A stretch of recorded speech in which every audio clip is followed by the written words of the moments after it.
also want to talk about film with you and the James Bond experience. Yes, the Broccolis were watching me play, and they had tested over several hundred people for the role. They didn't fail. They came up with the right person. They asked if I would do a screen test. And I said to myself, you know what? Who can say they worked at Pinewood Studios in the morning and played at Wimbledon in the afternoon?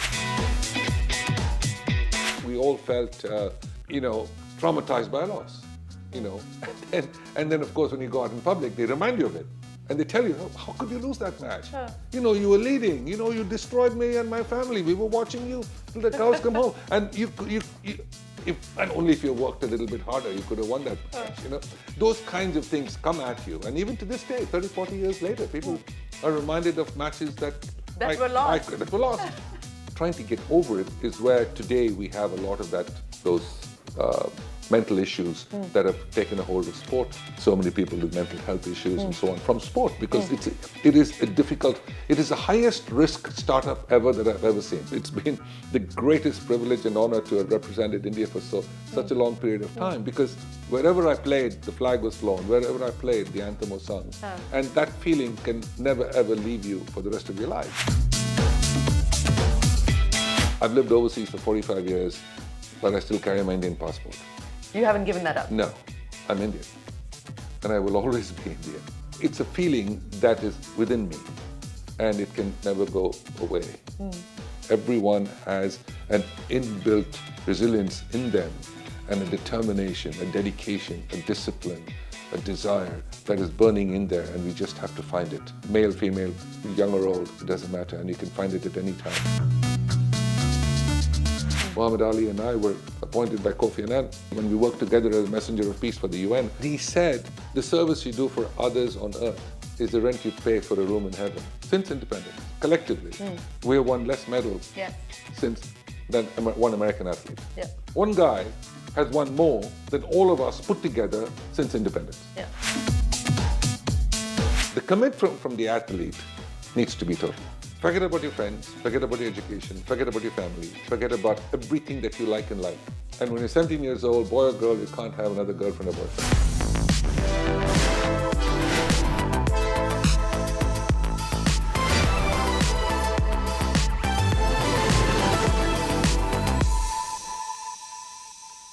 Hello and welcome to the Young Turks Reloaded podcast. I'm Shereen Bhan, and it is my absolute pleasure to welcome the legendary Vijay Amritraj onto the program, inducted into the International Tennis Hall of Fame in 2024, a man who's always had, in his words, India at the forefront. Mr. Amritraj, what an absolute pleasure. Thanks so much for joining us here on CNBC-TV18, and that's where I want to start. Okay. You said in your acceptance speech when you were inducted into the Tennis Hall of Fame that it was an impossible story from a boy from Chennai in the 1950s to go on to do what you did.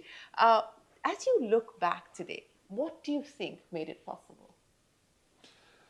Well, first and foremost, it's always been my parents. I've always said my greatest talent was being born to the right parents.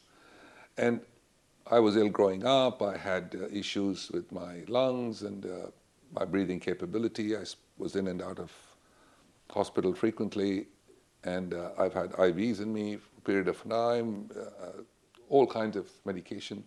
But eventually, eventually the issue that the doctors brought up was for him to play an outdoor sport. Let your son play an outdoor sport to open up the lungs and be healthy so you can actually go to school. I wasn't a particularly good student at all. I've always made the joke that for one set of school fees, my mother and I were both educated. And she used to go sit in class for me often enough and take notes and come and teach me in a hospital. And so for me, everything was them. They're the ones who made this happen. They are the ones who kind of didn't want me left behind. My mother was the one who literally did my homework for me, literally did everything for me, and eventually ran 50 yards, 100 yards, 200 yards, driving the car by the side of me on the road, and eventually running 8-10 miles by the time I was 15 years old, and put me on a level playing field with others. And then from a very young age, my first overseas trip was before my 14th birthday. So it sort of happened very quickly. By 17, 18, I was India's best, Asia's best, and then by 19, I was in the world's top 10. So it came fairly quickly. And the next thing I knew, I was a professional tennis player. I wanted to be a doctor. Really? Yes, I wanted to be a doctor. I think it's a glorious profession. It's the ability to save lives, make a difference in people's homes and people's families, and do the right thing. And you ended up with serve and volley. Exactly, literally. But of course, your parents had a part to play in how you started. But finishing is a different story altogether. And that's what I want to talk to you about, the athlete's mindset. And, when you spoke earlier this morning, you said that in sport, there's black and white. There's winning or losing, Yes. and there's nothing in between. Yes. Now, to get your mind adjusted to that idea, because then what are you doing in the middle? I mean, on the days that you lose, then how do you pick yourself up and move forward? Well, first and foremost, that the clarity in sport is not in real life. You have to understand that first when you leave a sport, and that's why it becomes very difficult for any athlete in any sport for that matter. When he's done with his or her career, and they come off of it into the real life, the whole world is grey. Whenever two people have an argument, there are three opinions. So you have to get used to that mindset. Whereas if you and I play a game and you play well, you win, I play well, I win. And that's that. That's the end of conversation. Yeah. I go on to play the next round in my tournament. So we've never been used to that fact. For having played on the tour for 22 years and Davis Cup for nearly 20 years, by the way, it's been the greatest privilege and honor to have represented India for such a long period of time, because wherever I played, the flag was flown. Wherever I played, the anthem was sung. And that feeling can never, ever leave you for the rest of your life. And it's always been in me. And that's the way I try to guide my own life as I move forward. But in real life, everything is grey. And then I went into the movie business, and you think you did a performance that was outstanding. Oh, well, the lighting wasn't good, the script wasn't right, this wasn't there, and that wasn't there, and the director shot. So many things that can go amiss. So I think that's a mindset that you have to get your arms around. But coming back to what you said... How did you get your arms around that big transition, that big change? Very tough. That's the difficult part, because you're used to one section of your entire life that guided you in the initial stage of growing up. And the winning and losing was straightforward. And needless to say, you lost more than you won. And that's what mostly happens. That's why the wins taste so good. And the defeats are like Death Valley. But trying to get over it is where today we have a lot of those mental issues that have taken a hold of sport today. And now it's a question of actually trying to manage that situation properly. You have so many people with mental health issues and so on from sport, because it is the highest risk startup ever that I've ever seen. Why do you say that? Because unfortunately, there isn't a guarantee.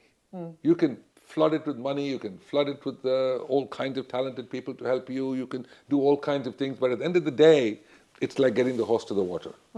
You just can't force the horse to drink.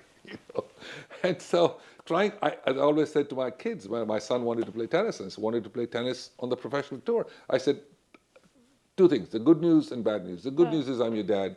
The bad news is I'm your dad.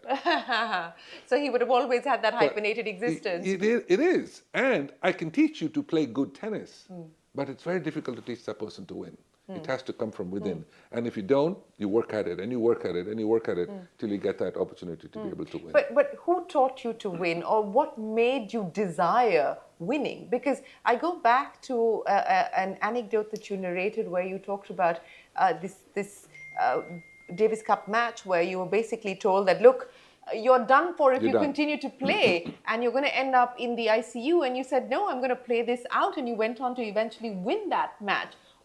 What made you believe you had the right to win? Well, I think it's part of life, truly. For me, that match was not just a tennis match. It was a life journey for me. For me, every match that was a tough one, win or lose, and how you take it, has never been a tennis match. It has always been something you learn as a life experience. My mother had 2 near-fatal accidents when she was in her 30s. And she came out of it with incredible time in hospital and all kinds of difficulties. And I won't bore you with the details, but they told her you couldn't do this and you couldn't do that and you couldn't do this and you couldn't do that. And she did all of it so I could play. And when you see that under the circumstances, you always think it's improbable but not impossible. And so when you get into that mode of thinking where the human spirit goes beyond what you can possibly expect of yourself, that's when you're on the verge of touching greatness.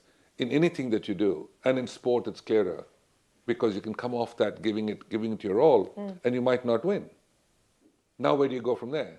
So you have to get down and then pick yourself up again to be able to push you up. And you need a good team around you, meaning family, friends, or someone who can actually keep everything real for you. And then, of course, you do your hard work and you follow through with everything that you're supposed to be doing. But at the end of it all, for me, tennis was only my life's journey.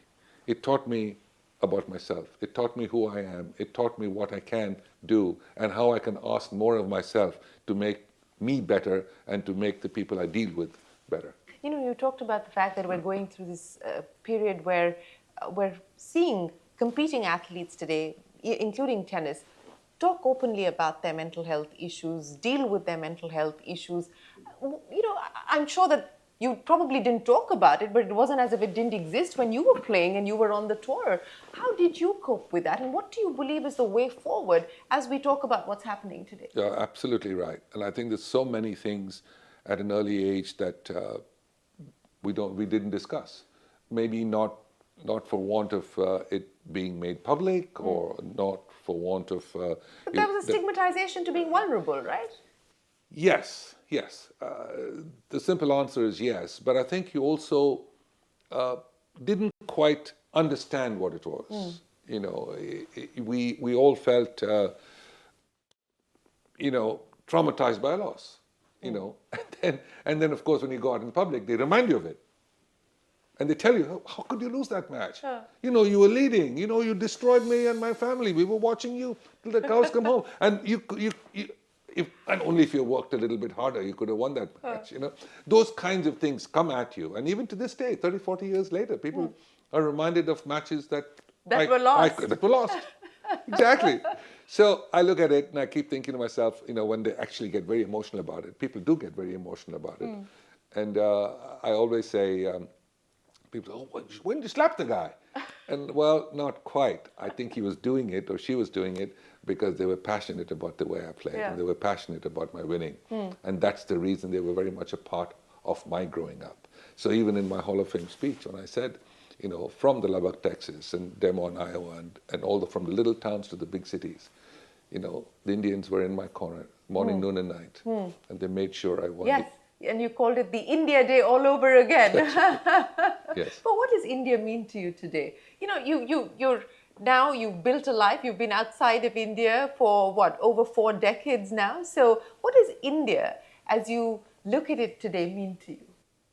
Well, it is more than anything else. It's a feeling, and I think that feeling comes from probably repetition of wherever you're playing, the flag flown and the anthem sung. And every time that happens, every time to this day that it happens, it gives me goosebumps. And I've lived overseas for 45 years, but I still carry my Indian passport. You haven't given that up? No. Why not? Because I'm Indian, and I will always be Indian. So it's a feeling that is within me, and it can never go away. Not, you know, I don't say it in a good way or a bad way or an indifferent way or anything like that. I'm just saying it in a way that it's in me, that it's in my heart, and it's my feeling of what people did for me when I represented the flag in public on a tennis court. And I used to go, if I go 80% of my way, they would get me 20%. And they always did. They always pushed me over the edge because of how they were in my corner to push me over the edge. And not just in India. I'm talking about little towns and big cities across the world where I got a chance to play. And this is people who are wealthy, who could afford a ticket, and people who couldn't afford a ticket and still coming to the matches to make sure I could win. And those are the moments that make you even more Indian than you think you are.